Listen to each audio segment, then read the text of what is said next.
donc jonnal boni awa sudu ko fadi wo yo gerto hebu tunka jora bay ko dongal ne mi hebi ko mi wolata mi hebi ko mi pankata kono emba mi do we mi hande nebata wonta ande mi yi ko be watta hande hari bawo do dum ko ande jombugol jonnita tubugol murtangol nyawlagol luttira ma yennugol mawbebe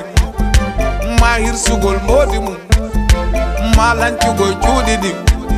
hari bawo do dum ala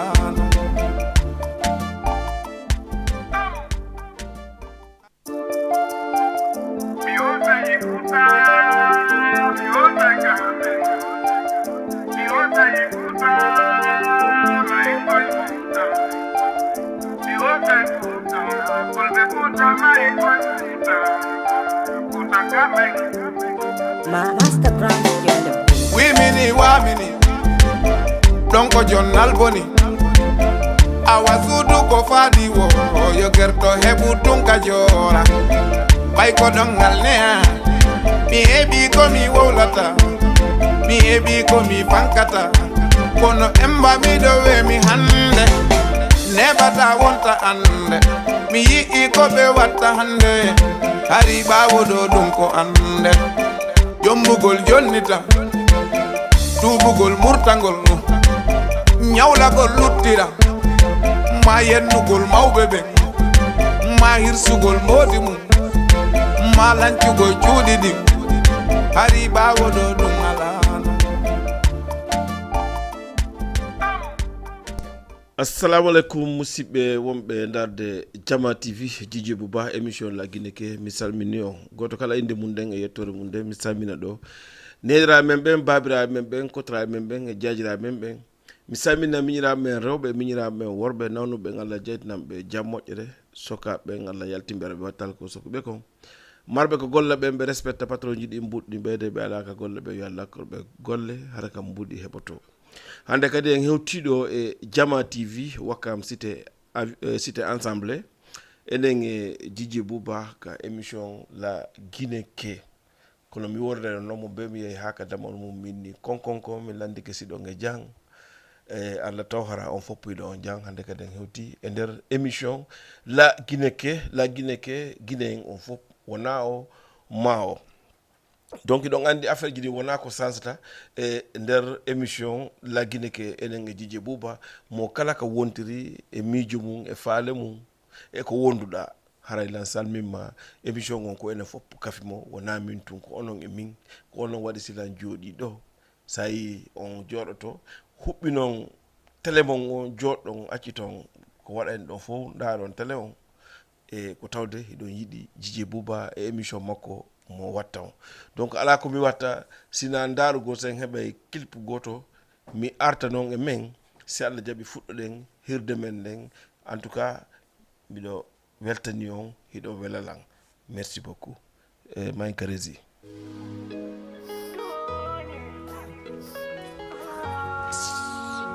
B, as-tu de Google là? S'il te plaît, as-tu de Google là?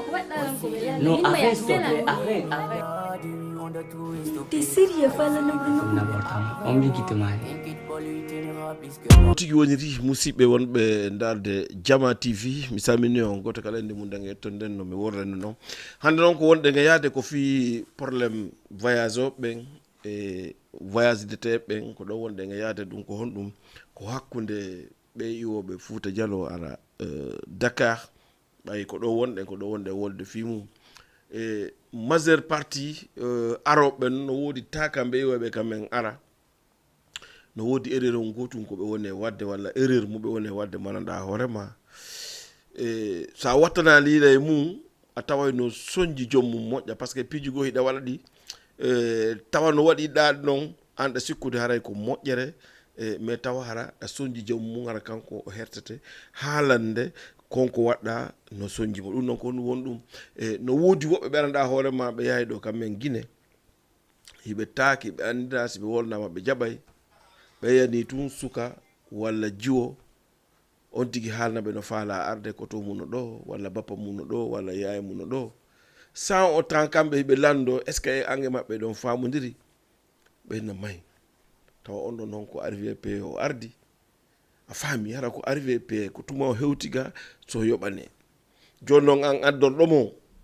a landaki si tawi woni himo andodiri ɓe o ari kam mum ɓe woni arde kam mum a faami a landaki mo numéro ɓen si ƴettamo addora ƴettamo ha gayna fereji goɗɗi goo ha naataka saare ɗo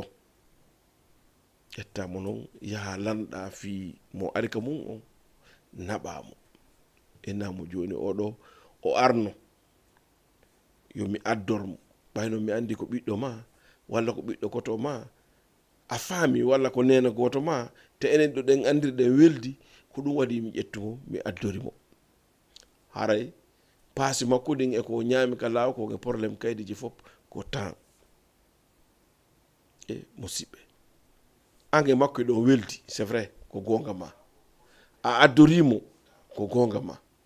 mais est ce que an hiɗa andi on mo wonɗa arde mum ko honno tawratamo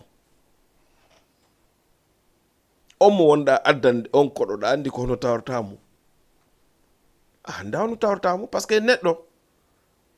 hiɗa coɗoda e makko ɗo yewduda e makko ɗo hucca fewtugol ma tawa o yani o maayi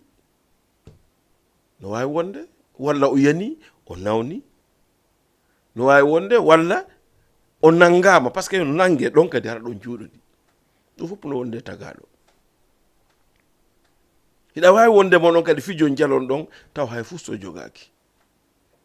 joni no musidɗo an ko honno wawɗa yarde yiya on siɗɗo makko walla ɓiɗɗo koto makko en tout cas dal neɗɗo makko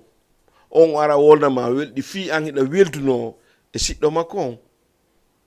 sago ma on ɗon o nanantama siɗɗo makko no are ma ronkamo wallude ƴettamo ara joni noon si tawi woni a ari a hewti a tawi on araɗo ka mum o voyage exemple hiɗa wawi iwde ka mum ka iwɗa to ñande iwɗa noon kanka ɗo iwa ka won ɗon o voyage o yaha nokku goo a tawi o ala ɗon gerda honno reer walla ara tawa himo nawni walla ara tawa o ala golde o jooɗike o gollali ko yata wono 6 mois 7 mois 8 mois hay ñamete ko hoddiɓe woni mo okkorde walla ara tawa himo nawni waali e musidɓe walla ara tawa himo nanga himo soka joni noon sa addi on a représentimo résultat ɗum ɗon ko honɗum e pinal noon an waɗɗo ɗum on ko honɗum waɗanɗa ɗum ko pinal honɗum waɗɗum min mi yeddalma ɗa welde koto makko walla ɗa welde bappa makko walla ɗa welde yaye makko walla ɗa welde jaje makko ɗum ɗo fof mi salaki miɗo jaɓi kadi ko payko ko wima ya wallumo kon walla ñano ɗum ɗo fof mi salaki mais an kadi miijito hande si goɗɗo ƴettanino ma sifa on addi ka ma o addi ka ma o tawrima no a yiɗira ko honno wa'ata musidɗo ko honno wa'ata parfois hay sai woni o tawiɗa jogui mbuɗɗin ka jiifa ma ko addama ko surprise wona ko waɗa prévenir a anda fi mum a miijaki hakkille ma yaha e mum hay so ƴetta e mbuɗɗin o yoɓa o yoɓayɗi mais ya andu hara no woodi ko ƴakkittama ko nder ɓernde par ce que an a wi ka responsable hiɗa timmi mais hara ɗa manquera timmude hay sinon ko hara ko multimilliardaire jo exemple ta addam mo goɗɗo a noddali mo yewtuɗa hamo ha o nanane o jaɓane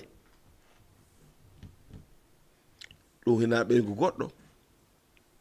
wona ɓiɗɗo goɗɗo wona jajirawo makko wona kotra makko surtout ma ko wiyete mahi naɓala si mi hewti yoɓa e paasi ɗin ça veut dire mi woliral noon fii aroɓe jogaki paasi ɓe gota ɓe addore non na fi ɗum de na fi wota ɓen addore par ce que koye télé mi woni lan andi vidéo on ko jindowo mo beyi ey mais il faut kadi naniron komi woni yewde kon hakkille monɗen haraw nanirali ɓerde nden mo ala no naɓore mo ala hino yewtide mais naɓorgol mo ala no waɗi condition no waɗi sart on ko honɗum mi ari koto kaari walla jajan kaari walla bappan kaari walla nanan kaari lan faala yo naɓanka koto ousmane walla koto amadou walla yayam petit pata ɗum ɗo fof mo wawi wolandema mais an jabawo mangol taho mi naɓete on walla mi naɓatama taho landimo ko honno wonɗa yarde an e makko ɗon andodiri o innama hi iɗon andiri hi hollin seede hiɗon andodiri ay fewnɗo ko fewnɗo wonɗen no woodi preuve ji laaɓuɗi poste seede hiɗon andodiri e hino message mumen wayri wadde nane o e hino message mumen wayri wadde hanki o joni accu noddemmo ɗo mi dara simo connecti yewten so connectaki mi noddamo appel direct o yettoma noddamo noon o confirme oui ko min inni yo ar addoranammo mais noon hari mi innali ko an addortamo mais ɓay Allah waɗi on harudiri addormo ko min inni addormo musidɓe on mo ala o arali o ari probléme ala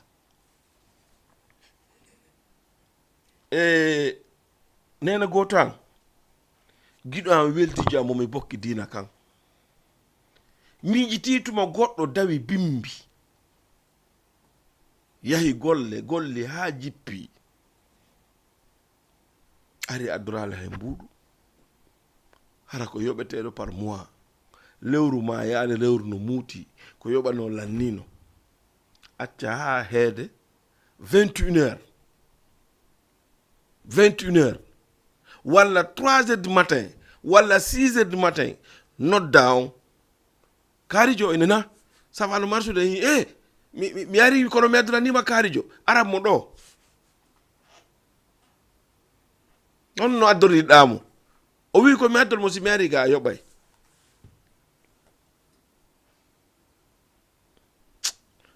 ko hakkille noon walla wona hakkille noon donc musidɓe haray mi udditay téléphone o wawen participe on fof mi salmini on ɓe wakam ɗo ɓe mermouz ɓe Dakar Plateau Médina Gueule Tapée Fass Colobane Asalem Grand Dakar Asalem Ray ɓe Xaar Yàlla ɓe Castor Grand Yoff Almadi Ngor ɗon yaar ɗon ha Thiaro e Guédio wayi ton fof mi salmini on mo be ka wontiri hino darde Dj Bouba e émission la Guinée ke haray numéro téléphone men on mi udditi téléphone on mi faala en yewde o débat participe ngi makko par ce que ko hunde ndenaɗa hoore ma si waɗale hoore an waɗi e hoore gore an si waɗale hoore koto an waɗi e hoore gore koto an numéro téléphone on ko 78 116 82 38 si tawi woni hina wonɗo nder Sénégal a waɗa e plus 220 78 116 82 38 pour yen waw yewdude participon ko débat wallito ɗon mi hono waɗi simin yon waltan ko yon andu o programme mum woni wolde ko en foppu jeyɗen woni an jooɗiɗo ɗo on woni no jooɗiɗo laggine on no arde yoɓane passion woni an wonɗo e immade yaha addoro on arowo adda boka o arta ɗon enen ɗo foppu jeeyi ɗum ɗo haray ko ɗum wonno en holtude donc numéro téléphone on haray mi uttimo sikki tun goɗɗi noddi allo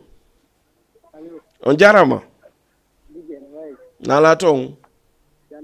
o volume seeɗa nam ko jantum ɗo wawi ɓeyde konngol ngol seeɗa ɗo wawi ɓeyde konngol mo ngol seeɗa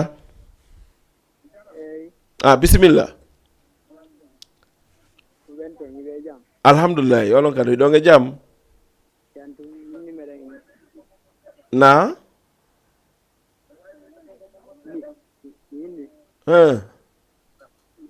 ko musique ɗo ɗo mi faala fode baro si ɓuri ɗo seeɗa quoi ko an hombo ko min Abdoulaye ɗo mi jelta ɗe muro ɗo lando seeɗa mi jang on fof mo ok jarama Abdoulaye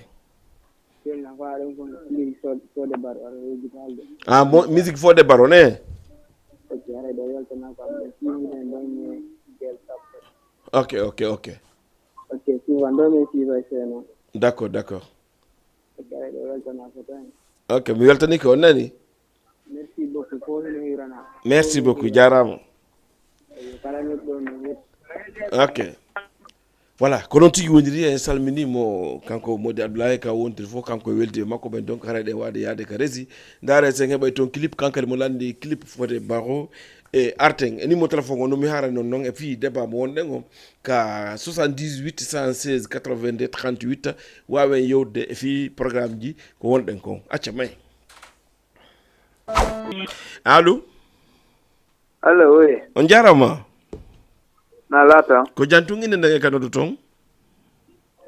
eɗen jooɗi Grand Yoff Amadou Diallo Amadou Diallo Grand Yoff Amadou Diallo miɗo heeɗima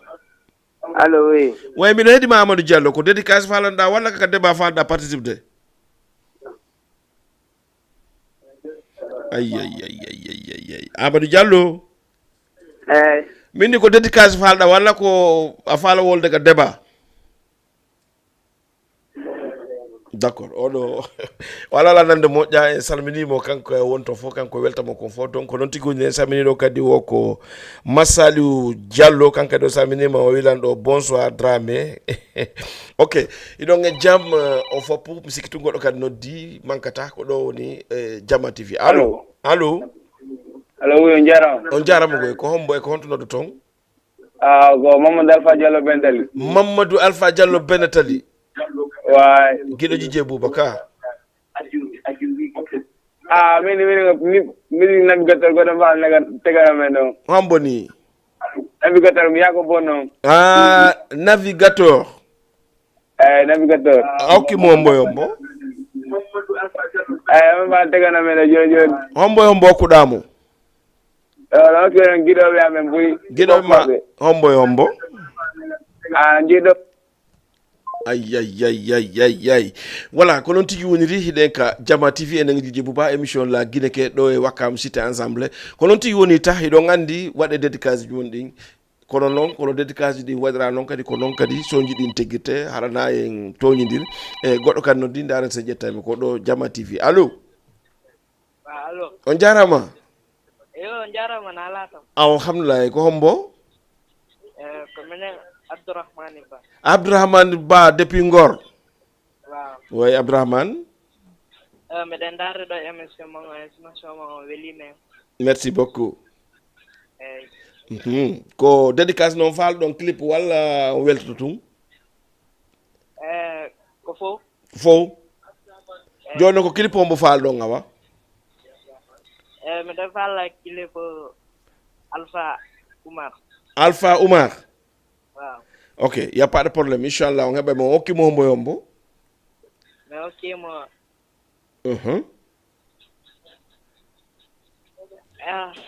hokkimo hombo e hombo hokki ɓe ok gasi porle ngala en salminimo kanko kaɓe wondi ɓen fopp donc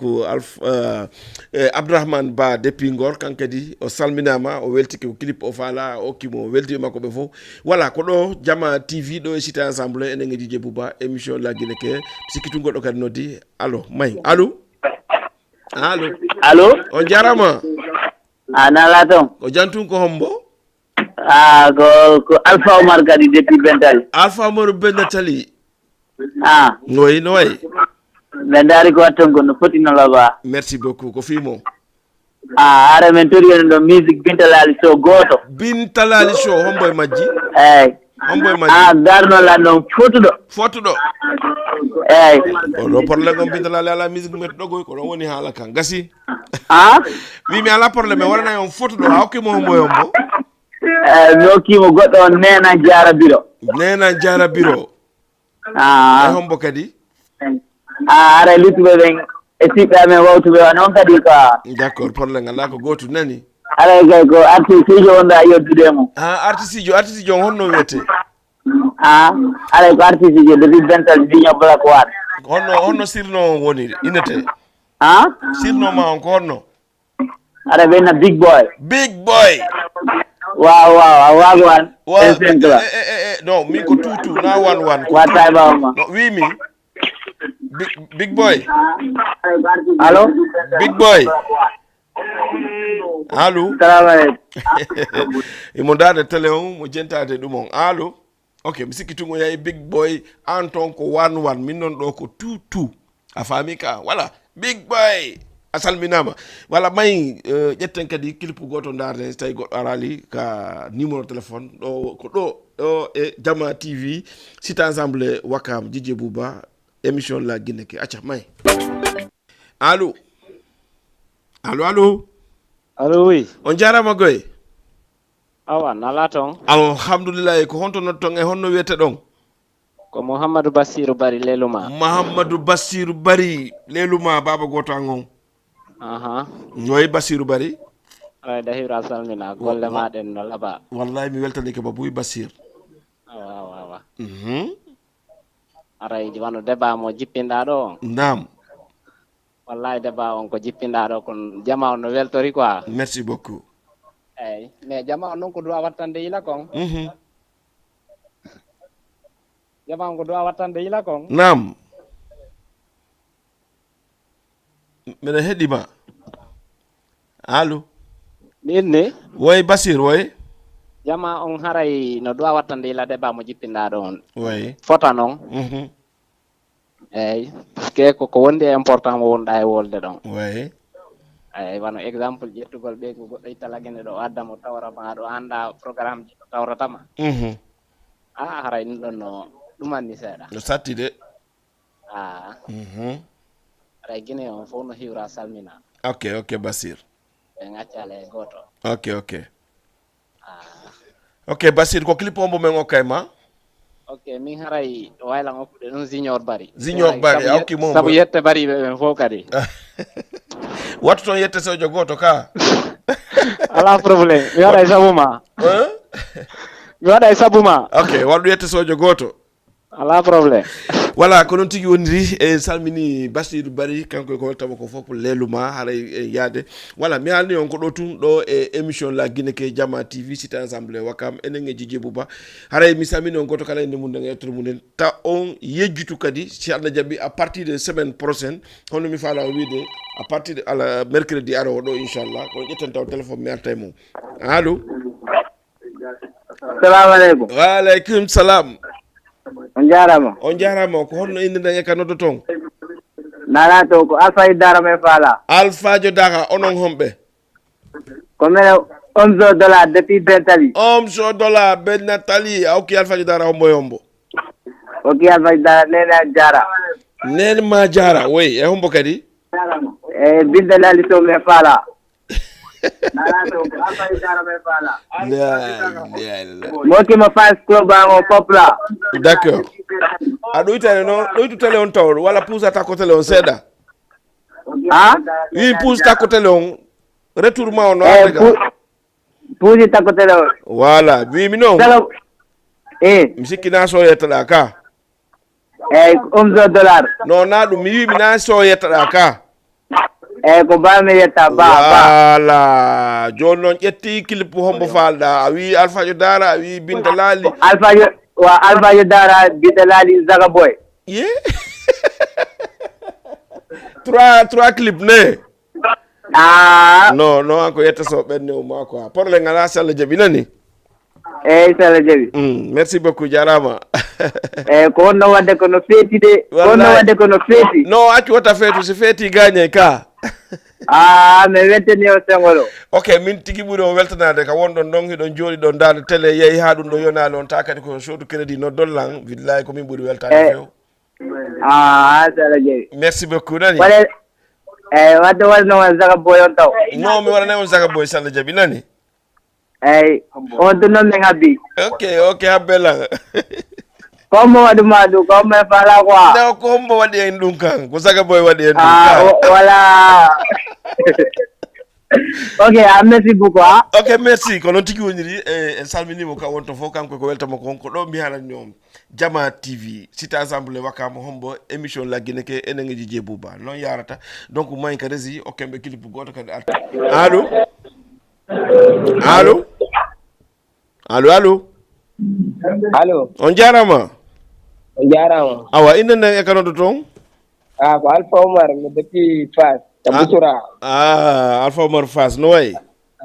ara yurtama ɗon wonno ko wadde ɗo no hawji. Merci beaucoup no hawji kono noon dogata Salla Diaby par ce que on hewtodiray. Ok ara kadi ɗon kadi ko way ara kadi ko so Rika omen faala ɗo so Rika hokkimo hombo yombo Mayinka Jande wimi noon hokkimo hombo yombo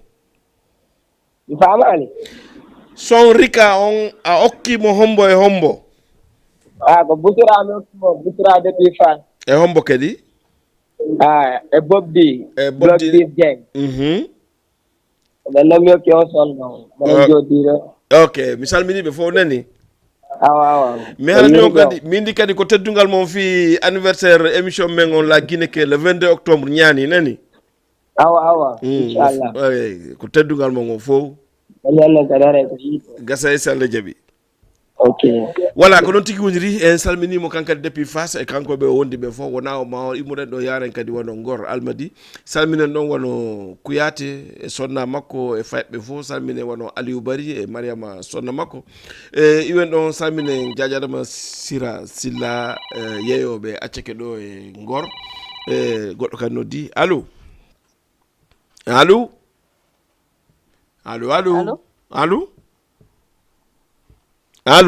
on jarama ala to go jantuɗo mar suude ɗon e jam alhamdulillah ko homɓe ko honto noddo toon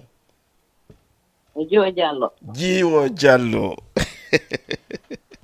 no way ɗo ouais grand ça va bien wallahi miɗo weltani on boy mar suude ɗon e jam wallahi meɗen e jang onon le ɓeygu ndenno e jang jan to madame mo e fayɓe ɓe fof ɓe jammi wayri alhamdulillah no chéri a waɗi ɗon imo e jang chéri ma no e jang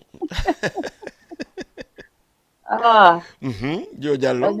émission o laaɓi labama merci beaucoup Dio Diallo miɗo ndaara on ɗo mi weltike buy wallahi mi weltike ko ndaar ɗon ha taw ɗon kadi ko soodu crédit mo on kadi noddon vraiment ɗum ko giggol molonal ngol waɗi ɗum ɗon eyi ko enen bokki fof wallahi mi weltike moƴƴa noon ok Dio Diallo ko clip o mbo men okkata ma weltoroɗa Ousmane Paykou a hokkimo hombo e hombo premier album makko giɗoɓe am ɓen fof mi hokki ɗon senditaki ka na wimi ɗon senditaki sa wowli a trompay ko giɗoɓe am ɓen fof mi hokki ok Dio Diallo mi weltike Dio Diallo anniversaire émission la Guinée ke le 22 octobre ko teddungal mum meɗen préparandi ɗum ɗon koto ko enen inchallah andi ɗon ko enen fof inchallah wallahi o memminta goɗɗumen on ka darade fi mum inchallah Dio Diallo min ni miɗo fanno ya wolnam mo goto fiɓe ƴettoɓe goɗɗo adda kamen adda e goɗɗo ɗo Dakar ɗo hara ɓe waynaki addante ɗon inamo kadi ko argol yoɓa enda ko fala forcément o yoɓa par ce que ko arrivé pe andi sa ƴetti pay ko goɗɗo addi il faut o yoɓane passe ka joni noon hara haalanali addante ɗon oɗo hino arde ɗo haray ko kanko toñi ka ko kanko de haray toñi ɗon o ala ɗon gonga ko yaha o ala gonga voilà ene noon eɗen heewi ɗum ko noon aduna on ko noon andi woɓɓe ɓen calculata si waɗa mais hunde fof sa calcule si waɗɗa a trompotako wallahi min narde on tigui trompotako e piiji goo kono goɗɗi gono toon sa calcule ha gasi si waɗɗa sikka tromperie tawete mum non erreur mom goɗɗo ɗum ɗon no wawi ɗum heɓude mais noon ko piiji sa landike tun ko waɗanda sappo wonno ko ɗiɗi watta walla goto wallahi onon de wallahi ok awa mi weltike o kaɗo Ousmane Paye ko won noon haray kanko e mo andi non gasi ɗon laaɓi Ousmane Paye ko garay ko an go hokkaɗo Ousmane Paye ko hiɗa andi ko an hokkamo awa ko an jeeymo de voilà an faama ɗon kamen fof min faami ɗon wala ko noon tigi woniri kanko wiyete Djio Diallo wonɗo ɗo e Dakar Médina e salminimo kanko e ɓeygure makko nden eɓe wondi ɓe welde makko gore makko ɓen fof ɓe hoddi ɓen fof ɓe salminama Djio Diallo eɗon andi si iwa innama Djio Diallo ko kamɓe woni alliance de la sous-région ɗo e Dakar kanko hoore makko kanko woni présidente sere Djio Diallo waɗo chaque mardi ɗo e école Médina donc en salminimo ha ka woni wo goɗɗo kadi konki ko ɗo ka radio ano ka télévision Diama TV ɗo allo oui allo wa DJ Bouba na ça va bien ko hombo o jantum ko an hombo ko hombo allo oui ko an hombo na depuis Grand Yoff inde nden allo oui mi inde ma nden Khadija Khadija oui kadi mine ko fiyo émission moy oui ko fiyo o débat mo tegu ɗon ɗo ko simum ɗo bisimilla miɗo heeɗima wowlu meɗen jentima oh ya Khadija pourtant meɗen heeɗima minimo yo wolu fi émission on ko enen fopp jeymo débat on kadi ko en fof jeymo par ce que mo be ɗum hino ka suudu mum ko ɗum waɗi simi wolimo donc goɗɗo kadi konki ndaren so tawi woni wawa nadde allo ko peeteni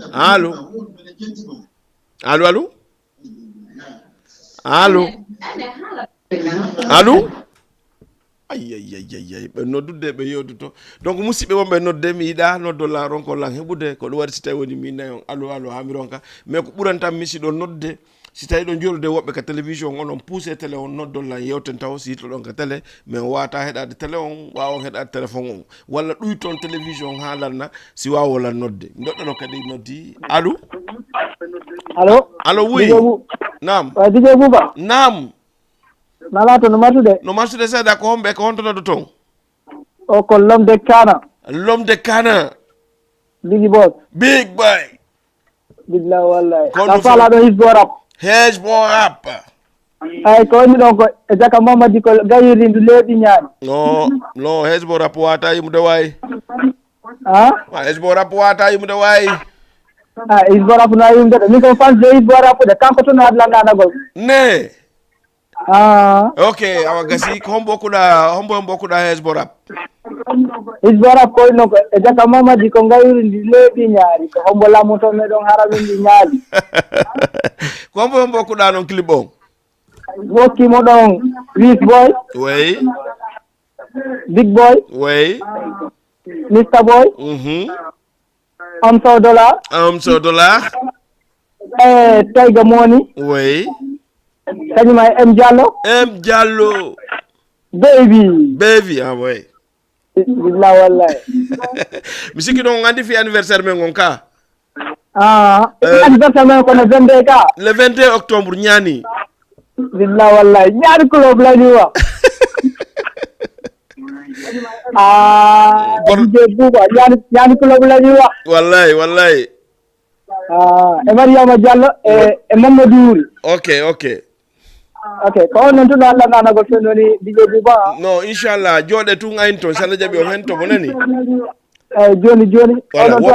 wonɓe yeeso men ɓen si feƴƴi tun haray clip mon on aray nani ok inchallah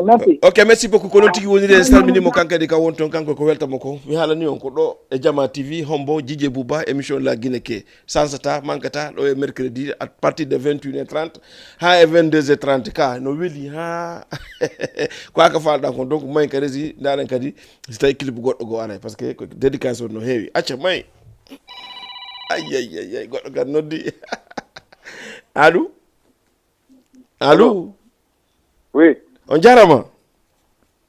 goy awa inde nden e ka noddo toon inde mon nden e ko honto noddo toon anko ko télévision ni wobe oui ko dum mi woni haalde wi mi inde ma nen ko wo ko télévision wonda woldude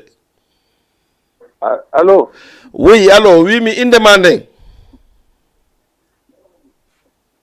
ay o famani o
Allô?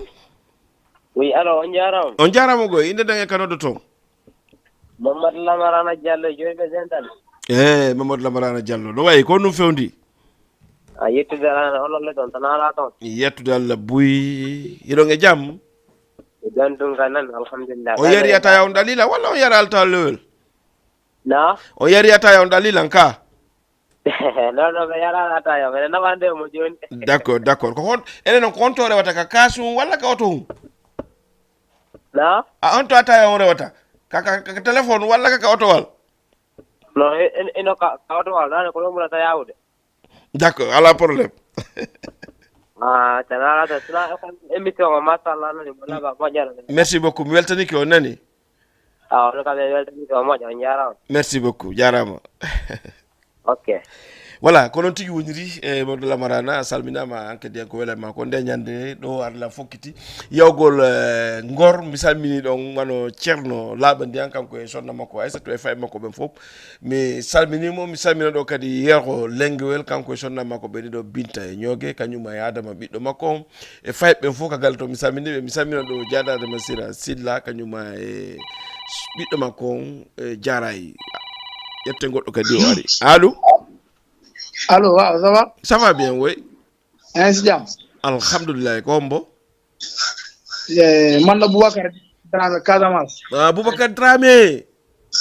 Waaw, na nga def? Yaa ngi si jàmm? Maa ngi si jàmm baax a baax. Naka waa Casamance? Ñu ngi si jàmm baax a baax. Alhamdulillah. Alhamdulillah. Dramé. Waaw, man vidéo Zigboy laa soxla quoi. Vidéo? Zigboy from MC Mandem Kundara. Zigboy. Waaw. Yaa ngi ko may kan ak kan? Man moom mooy sama rapport quoi parce que damay stock di internet di seetaan Diama TV quoi. D'accord. Clip Zigboy bi yaa ngi ko may kan ak kan? Dama koy may Du Boy. Oui. Ak Marama. Oui. Ñoom Aïssa yëpp. Oui. Ñoom Amadou Konté. Ak kii mu tudd sax ki jàngoon Zigboy ci artiste bi mu tudd sax. Jeejumo. Oui. waaw ñoom gars yi yëpp ñoom Mohamed Ba bëri nañ daal fans yi bëri nañ daal yaa ma gën a xam. D'accord. waaw. Ok dina la ko jox inshallah dégg nga. inshallah dama la fan trop billahi. Merci beaucoup fii la ëppee. dama bëgg rek teel a tax billahi. Non fii la ëppee gain fii la ëppee. waaw. Fii la ëppee wallahi. Ok inshallah. Merci beaucoup hein. ok jeejumo jeejumo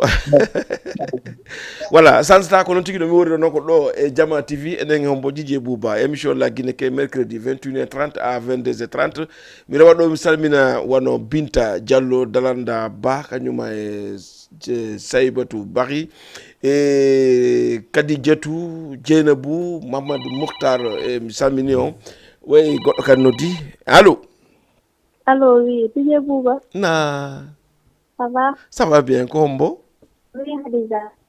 Kombo? Oui, Khadija. Ah, Khadija, ça va? Ça va bien. Eh, Khadija, Grand Yoff? Eh. Bismillah, Khadija, on nous parle de la dédicace? Non. Ko débat mo tegu don. Voilà. Oui, Khadija, mais de Hedima? L'enfant lance de message de fi état la Guinée. Elagi. Fi état la Guinée. Ok. Mais de Hedima? Message gotum fal no lance de. Pour honno enen locataire be men ben. Oui. Allô? Do jentima quantum hedini? Pour honno enen locataire be men ben. Allô? Mi do hedima counting mi da heda. Min pour honno enen locataire be men ben. Oui. Be jettata nombre ko sibe joni passation be jettata nombre. Oui. Yeyi do si jama yeyi do ha do no. Manda. Do manda. Oui. Pour honno yes comme ni joni be jettaynobe ko be doit jettude 2 personnes wala 3 personnes wala 4 personnes. Oui. Be jettawno 7 personnes wala 5 personnes. Pour honno kambe be jettata nombre. Wallahi. Te état lagi no yiye dum non de ananta kambe be kasa dum non. C'est pour c'est woni le. Allez-y. Alors oui. Continue. Si woni le ko Sénégal do walla si wonno ko Sénégal be wonno wadde dum kambe kambe dum do état mabbe on kaasayno sabu honno be jaggayno ben non kono enen ayata police lagine no kaasa dum do walla be jogitorobe dum sabu dum non. Oui. te dum no enen wona arrangement men sabu honno si asida wadi mum enen burata tampude aussi. Oui. Sabu honno on tigi hay goto yaltata e mum te dum do c'est pas normal. Oui. Ok. État lagino be duwa wattunorde ilay population on. Wallahi. E duwa ka ndaade ko welata locataire be rek be wada. Nin koy ngal do mi hoti do lagine mi affaire on yarno kono c'est pas normal da. Wallahi Khadija. État on duwa wattunorde ilade population on kadi ndaara ko aran wata be ndaara ko arange de ko yo be ndaara ko buri mojjude mabbe kon be wada ko dum non buri mojjude. Ok, merci. Merci. Para non dédicace goto. Dédicace. Barake M. Barake M. Ah, Barake M, hein? Tanko e boyjo no wodi boyjo goto mo bokkide mais mi fa mi yetti tay inne. D'accord. Ko be yimi gouvernement Guinée il faut changer. D'accord. On son do mi fala sila way mo hebude ci wonta elle. Inshallah meden darde inshallah an jolo tungdara télévision inshallah ategante mo tay mo ga nani. D'accord, merci beaucoup Didier. Merci Khadija et puis kadi men invité ma go le 22 octobre nyani. Anani. Ok, kono tigi woniri yiltolen ka jiwon wolida parce que c'est très important pour yiltolon seda no way wonde wobbe famille ko wi ko no wadi wobbe kadi harabe famali be dani yotonde mebe famali. Selon ko kadjetu woli kon di Khadija passage locateur wombe voyage do Guinée ben lambe memben joddinabe ka lawol ben ko intérêt ji mabbe din be woni ndarde et par rapport intérêt population si minni population ko passage wombe yaade arabe hondu won dum par exemple sa emi ke do joni yayi ka frontière si tay woni 505 wal no gari si ko 7 personnes nga jettata wala 5 personnes au lieu de 5 personnes be way wadde magal 10 à 12 personnes kadi za ko don woni wolde jonnom ben 12 personnes si be yehi ha ko frontière policier ben be kambe be kasata fi dum don be tafata ande chauffeur jo wala locataire jo ko combien de personnes addi dum do c'est pas normal do aka wadde o watti donc en cas si choc wade dum don passage ben force il faut be tampa parce que ko goddo hore goddo ino anda non hay ko 5 personnes wala 7 personnes si accident wadi si Allah landon ari wadugol grave wada grave mais ko buri moƴƴude kon ko nombre place ko wada kon ko dum don wade selon no kadiza explique non parce que o inni kanko nebal do ko voyage o yeyo yi ko ne feƴƴi ton ko te o watti don kadi client be wombe immade hota ben paasa mbuudi mum di liggida ha moƴƴi hota kama tan ndaru ko nafu ma kon an ko moƴƴe ma ko ndaru ko moƴƴi e population ngon kon parce que sa ndari an ida mari moyen hida hawji hewtoygol ayni a ƴawaytu oto yaha no wawma addande probléme kono noon miɗo andi Khadija koko wolɗa ko buy wowli ɗum e ɗi émission ji kadi no wolede kono enen yo Allah wallu en walla mo kala laggine kamen wana en wa autorité Sénégal on ɗum ɗon hiɗen tori ɗum Allah par ce que eɗen andi ɗe renti ɗo hay sa arrêti taxe a ƴawi si kon surnombre ɓe jaɓata ɓe yettoma ɓe wata ƴedde donc ƴetten goɗɗo goo kadi e feƴƴen allo allo allo ah non vraiment ok problème ngala donc mi salmini on goto kala inde mum e yettoro mum nde mayi ka résidaren kadi clip goɗɗo goo anden ko honno fewdorɗen allo allo oui on jarama ko jantum indene ka noddo toon ko Ibrahima Diallo no wonɗo Rebos. Ibrahima Diallo Rebos no way ɗon alhamdulillah ɗanga jam alhamdulillah meɗen jam wallahi ko émission ɗo ƴetti numéro mum ok merci on jarama aray ko omi falan ko eddidas hombo ni ko no ay hombo fala ɗon heɗitade ko tati mi fala heɗitade tati o ngokkimo hombo e hombo e hokkimo siɓɓami won ɓe Rebos ɓe fof awa ko ɗon haaɗi ka ok donc ko noon tigi woni ta mi salmini on goto kala inde mum nden e yettode mum nden mi anndi on kadi préparé à partir de mercredi aroɗo onon artisiɓe invitaɓe pour ka anniversaire DJ Bouba haray ko ɗo futoɗen wadde invité ɓen ka télévision ɗo direct yewten fi anniversaire on ko holno wonɗen e programme de artisiɓe fof mi woni e wolde kala addo ɗo photo mum mi yewde mum yon anda à partir de mercredi aroɗo haray ko yon préparo inchallah haray ko invitugol on mi wonta fiino affaire ji ɗi feƴƴira si tawi yeehi kadi ha octobre on e kañ kadi daroyke inchallah ɗon kadi haray ko paare maren fille d'honneur garçon d'honneur ko kamɓe kadi wonen ɗen invitoyde ɓe ara donc goɗɗo kadi konkidaren no ƴettiremo allo allo jarama danga jum balmo kon donc kono no mi woliri noon à partir de octobre on si dereke kadi ɗon kadi kono mi haali noon paare maren ɗon andi ɗo mari kadi waɗanɓe sponsor officiellement ɓe aranda hoorema ɓen kadi ko invité ɓe ara ɗo si tawi woni mi konti mi inna on taw premier taw DG président Guido Jama télévision on Jama TV ɗon andi ɓen ko goɗɗum ka sponsor officiellement mina ɗon kadi Ibrahima Tayer wonɗo ɗo Wakam ko kankadi ko kanko waɗi sponsorisé anniversaire on allo ƴette goɗɗo kadi allo allo oui DJ Bouba nam komɓe ɓe noddan depuis Guel Tapé Ibrahima Diallo Ibrahima Diallo Guel Tapé eyyi ko ɗum fewndi grand mbeɗen jam mbeɗen suivre kadi émission merci beaucoup merci beaucoup weltana merci beaucoup mi weltike eyyi ara men toro ɗon say fom balde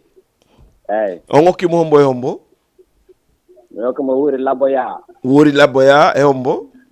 e waali e hombo e Ismaïla depuis Medina e wuuri Bari oui Wakam are mo kadi wa Medina fo hare do weltana d'accord problème ala a weltanama nani Simon ko dow info ko dow voilà hare weltana moƴƴa ok merci beaucoup mi weltike nani voilà gotum voilà ko non tigi woni kadi mi rewta don kadi mi antina on no mi haari non kadi ino ngandi sereji din kadi hidi do ben kadi ko invité be si mi anditi wono sere Dio Diallo inchallah be rewa ka télévision do ene mabbe wono sere Tumba Fola Ngor kanyum e sere alhamdulillah ben kadi be rewa do sere nene goto beldam kambe kadi be rewa do goddo kadi noddi rewen don allo. Ok, donc o yeyi sen ɗo gandi ɓen ɗon kadi ɓe aray ɗo tere Tumba Fola Agna Foli kamɓe fof ɓe rewa ɗo ɗo gandi sere beldam kan kadi mi wolanayi ɓe kadi donc hiɗe mayri ɗon andi koy sereji ɗi fof ɗi rewa ɗo inchallah hara goto seytinali inne mo allo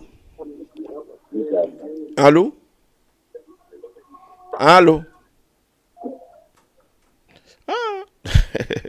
ok may waɗen clip goto mi sikki tun tammen on déjà o waɗi kuule waɗen clip goto mi wayno continue noon dargol clip ji mon ɗin onon e Diama TV Dj Bouba bisimilla roi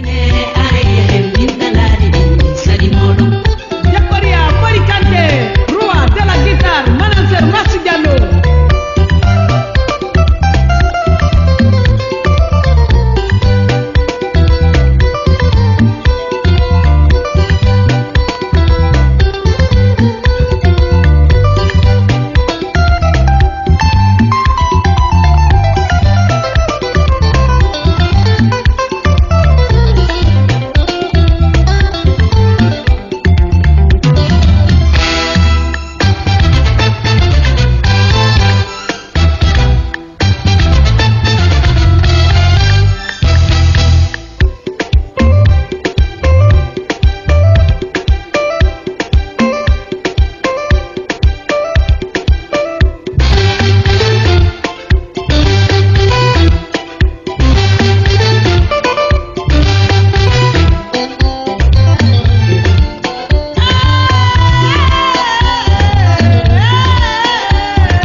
allo oui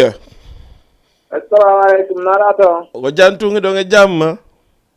jam ton alhamdulillah onon kadi ɗon e jam yettude Allah ko homɓe e ko honto noddo ton